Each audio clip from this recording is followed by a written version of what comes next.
syarika lah. Asyhadu anna Muhammadan abduhu wa rasuluhu la nabiyya ba'dah.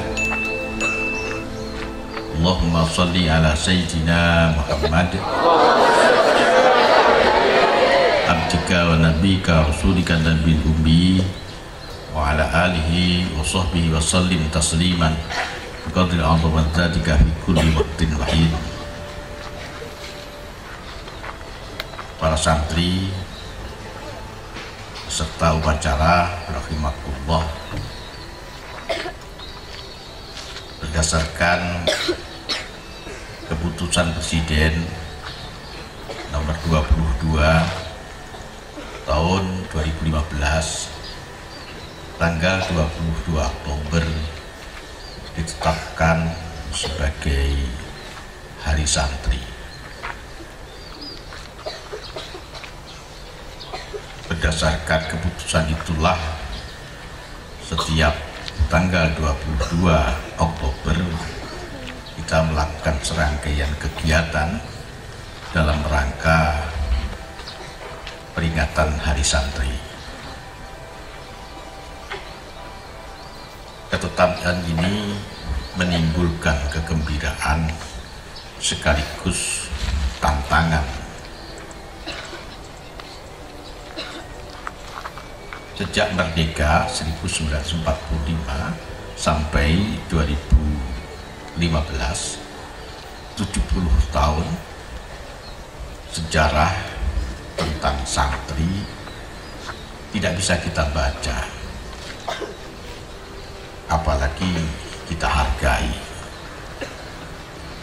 Tapi dengan ditetapkannya sebagai Hari Santri, kita menjadi tahu bahwa Indonesia yang seperti ini, prestasi sebesarnya karya besar dari para santri di masa lalu. Sejak Indonesia dijajah oleh kolonial VOC, santri sudah melakukan perlawanan. Memang belum menang, tapi spiritnya tidak pernah kalah, sehingga dari waktu ke waktu santri terus berikhtiar minimal menjaga spirit perlawanannya sampai tahun sekitar 1800-an muncul Pangeran Diponegoro. 5 tahun beliau berjuang mengerahkan seluruh energi yang dimilikinya. Kalah memang, tapi hakikatnya tidak pernah kalah, karena dari perang itu membuat Belanda hampir bangkrut. Dari perang itu kemudian menginspirasi menjadi Perang Jawa. Perang Diponegoro yang dilakukan di Jogja, dikobarkan di Jogja, kemudian menjadi Perang Jawa. Bahkan bukan hanya Perang Jawa, tapi juga menginspirasi Perang Sabir. Akibat pertempuran yang dilakukan oleh Pangeran Diponegoro dan pasukannya, sikap Belanda makin keras terhadap umat Islam, terhadap para santri. Harus diakui Perang Diponegoro diinisiasi oleh para kiai, para ulama, dan para santri. Maka sikap Belanda kepada para santri makin keras. Tapi jiwa santri semakin dikerasi, semakin liat, jihadnya semakin kuat, kreativitasnya semakin luar biasa. Pasukan Diponegoro dan para panglimanya menyebar di berbagai tempat. Mereka membuat sandi-sandi membuat simbol-simbol yang menunjukkan mereka masih eksis dan siap mengumpulkan pasukan lagi untuk kembali mengorbankan dirinya, mengorbankan pertempuran lagi. Banyak pesantren yang di depannya ada pohon sawu. Ini adalah sandi bahwa pesantren itu dipimpin oleh salah satu dari Panglima Pangeran Diponegoro. Di antaranya saya pernah mengunjungi sebuah pesantren Jorsan sebelah timur Gontor. Di sana ada sawu besar, dan saya tanyakan, pesantren itu memang dipimpin oleh salah satu Panglima Pangeran Diponegoro. Dan puluhan pesantren ditanami pohon sawu yang menjadi sandi, bisa bersilaturahmi. Mereka itu bertemu di pesantren itu langsung akan berbicara tentang strategi perjuangan untuk melawan kolonial. Dan itu diteruskan. Pergerakan-pergerakan yang muncul tahun 1908, 1912, 1926 dan seterusnya, sebenarnya embrionya dilakukan sejak awal. Dan sejak itu pesantren santri tidak pernah lepas dari perjuangan menyelamatkan Indonesia.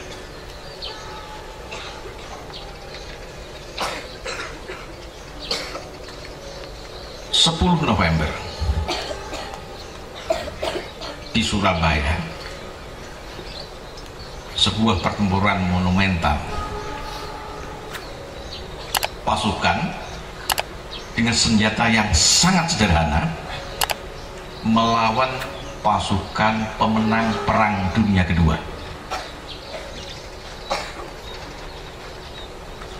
Munculnya orang-orang yang berani melawan adalah karena resolusi jihad yang ditetapkan oleh Hadratus Syekh Ki Haji Hasyim Asy'ari.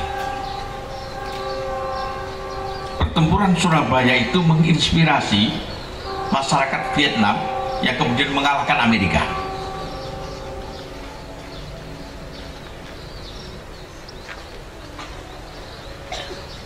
Di pertempuran Ambarawa yang luar biasa, waktu itu Kapten Sudirman memimpin menggunakan teori supit kurang untuk menjepit tentara Belanda.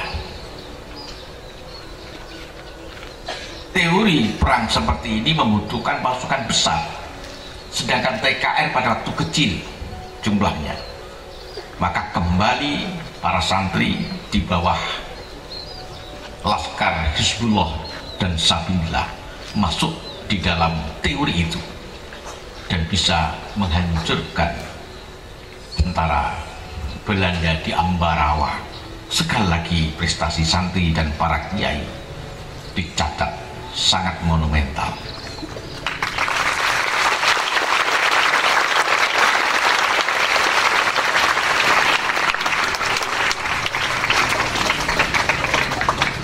Tahun 65, sebuah kekuatan besar komunis yang luar biasa, yang tahun 48 di bawah pimpinan Musso ini rumahnya dekat mbah saya sana di daerah Kapusan.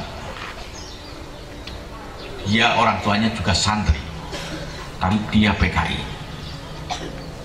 Mimpin pemberontakan di Madiun tahun 48 ketika Indonesia sedang sibuk menahan agresi Belanda kedua. Sekali lagi banyak korban di antara para kiai dan santri. Di antaranya Kiai Termas menjadi korban dan banyak kiai-kiai yang lain dan santri yang lain menjadi korban. Tapi kembali santri dan para ulama bisa ikut menumpas pemberontakan PKI di Madiun. 15 tahun setelah itu, tahun 65, PKI menggalang kekuatan dengan luar biasa cepat, menjadi partai pemenang pada saat itu pemilu. Mereka sudah masuk menginfiltrasi angkatan laut, angkatan udara, angkatan darat, bahkan juga polisi. Menurut perhitungan mereka, dalam semalam Indonesia akan mereka kuasai. Karena Radio Republik Indonesia sudah mereka kuasai, sudah melakukan siaran bahwa Indonesia sekarang di bawah PKI.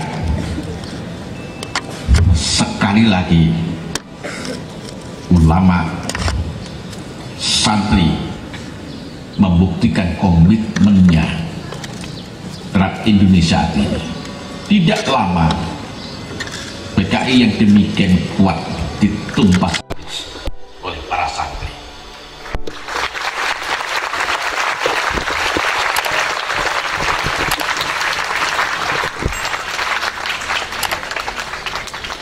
Banyak tokoh-tokoh nasional belajar dari para kiai yang pakai sarung.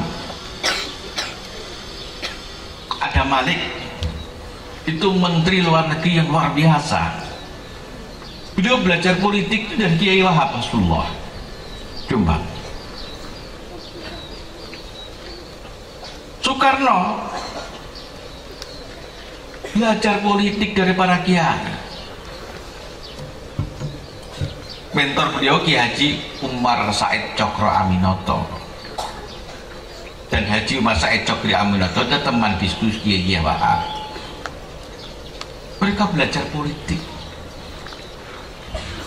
dari para kiai, dari santri. Ini kebanggaan dengan ditetapkan sebagai hari santri. Kita menjadi tahu bahwa santri bukan mereka sekedar mengaji, bukan mereka sekedar bersarung, mereka sekedar berdoa, tapi santri di Indonesia telah ikut membangun Indonesia, mengantarkan Indonesia menjadi merdeka, dan siap mengisi Indonesia di masa yang akan datang.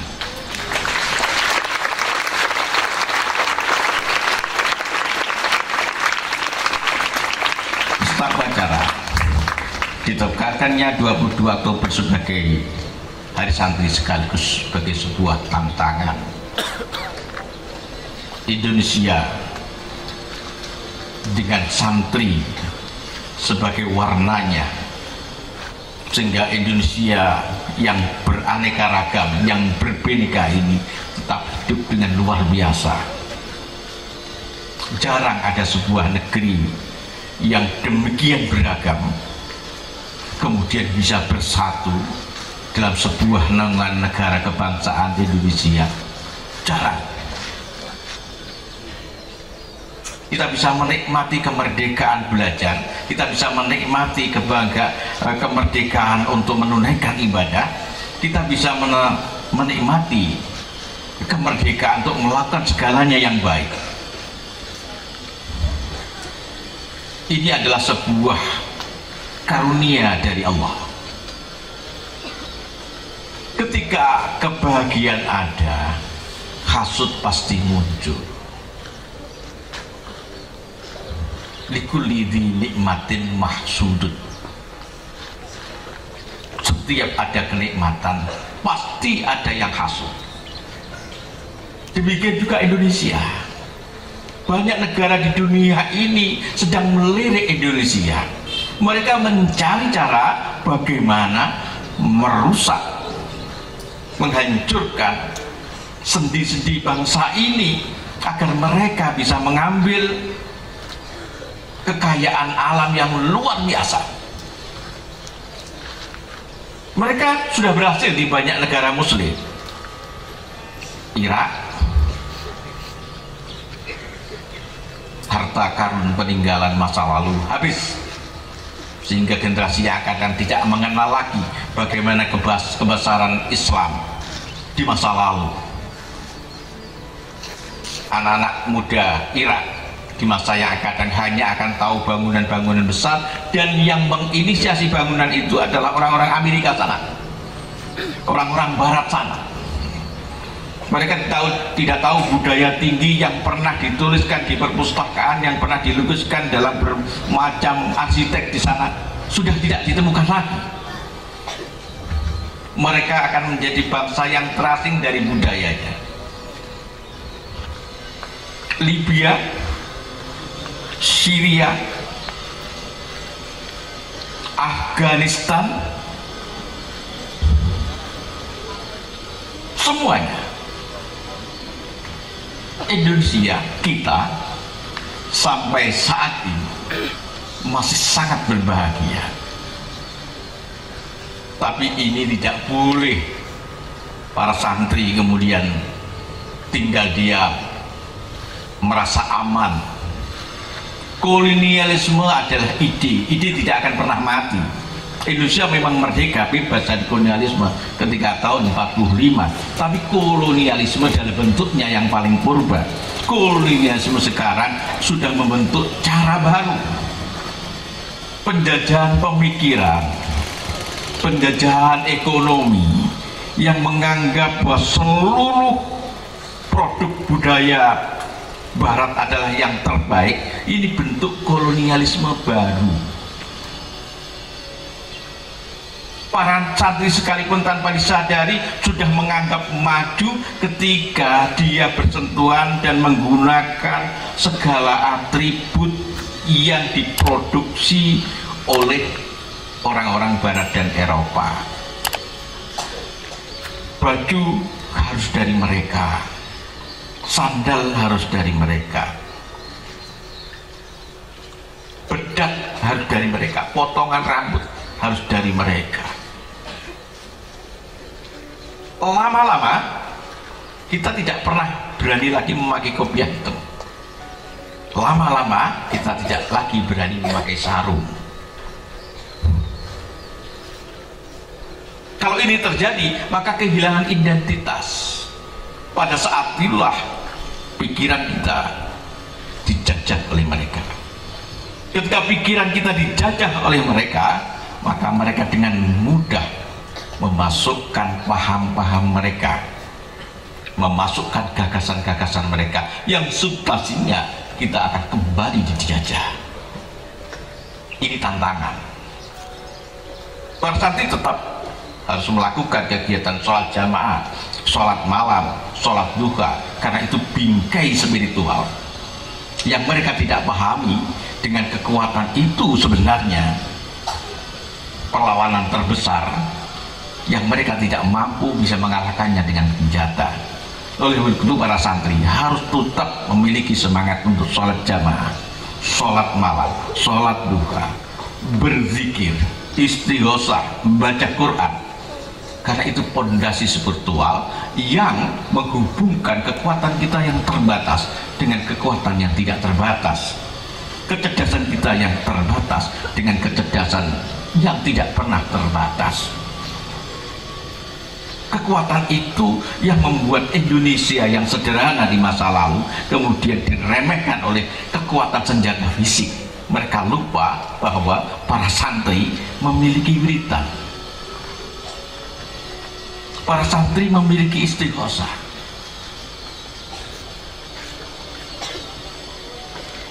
Laskar Hizbullah yang melawan di Surabaya, kecuali berangkat dengan membawa bambu runcing. Bambu runcing itu sudah dikum di kamar mandinya pesantren.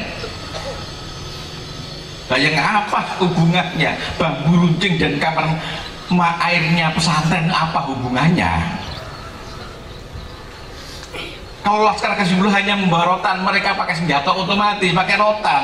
Tapi rotan ini sudah diinapkan di pengimamannya kiai. Santri yang melawan penjajah dengan senjata otomatis sudah membawa udeng. Tapi bukan sekedar udeng, udeng itu sudah diinapkan di pesantren, sudah diyakohari, yakohar yang kita wiridkan setiap pagi. Jadi santri-santri sakti semua.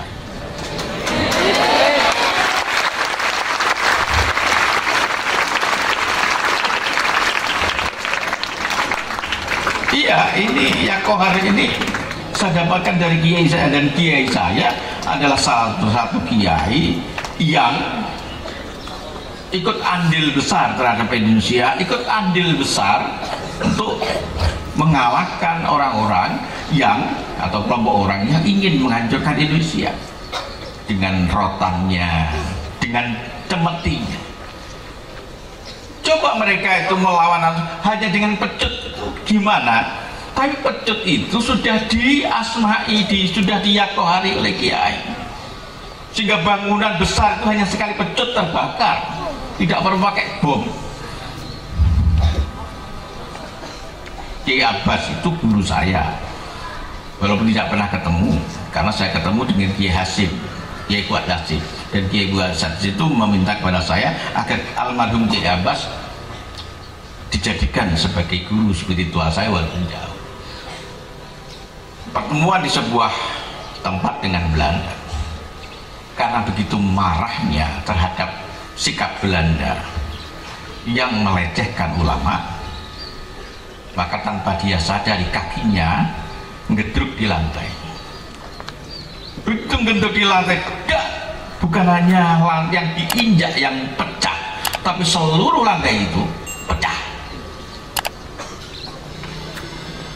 Jadi para ulama, entah para santri ini bisa apa enggak, kalau wiridannya ngantuk ya kemungkinan air liurnya yang akan keluar. Ingat, air liur kamu itu jauh lebih murah ketimbang air liur guru walet. Jangan dibanggakan. Ya, Khalil Bakaran pernah ditahan oleh Belanda, ditahan oleh Belanda karena dia memperjuangkan masyarakatnya. Tapi Belanda jadi kewalahan karena banyak yang mengunjungi setiap hari dan semua ikut pengen di penjara juga bersama Kiai Khalil. Jadi setiap hari di penjara itu penuh ribuan orang. Akhirnya Belanda kewalahan, terus diculnya hari ini dilepas. Luar biasa kecintaan masyarakat terhadap kiai dan santri, karena kiai santri pada saat itu idealismenya murni, keikhlasannya murni, sehingga bahasa keikhlasan itu tersampaikan kepada setiap masyarakat, sehingga kesedihan yang dihadapi oleh kiainya dirasakan oleh seluruh masyarakatnya. Dan seperti ini sekarang sudah mulai tidak pakai usum. Pendekatan kita kepada masyarakat kadang-kadang selalu pakai rasional, tapi tidak pakai bahasa keikhlasan. Ini juga tantangan bagi kita semua. Peserta upacara yang dimuliakan Allah, itu barangkali yang dapat saya sampaikan dalam kesempatan hari yang berbahagia ini.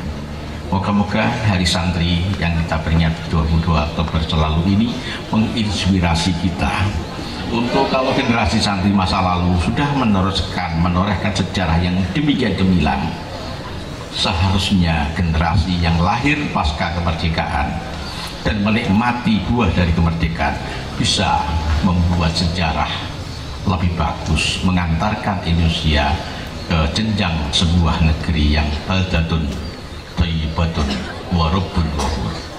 Akhiran, wallahu waffiq ila aqwamit thoriq. Assalamualaikum warahmatullahi wabarakatuh.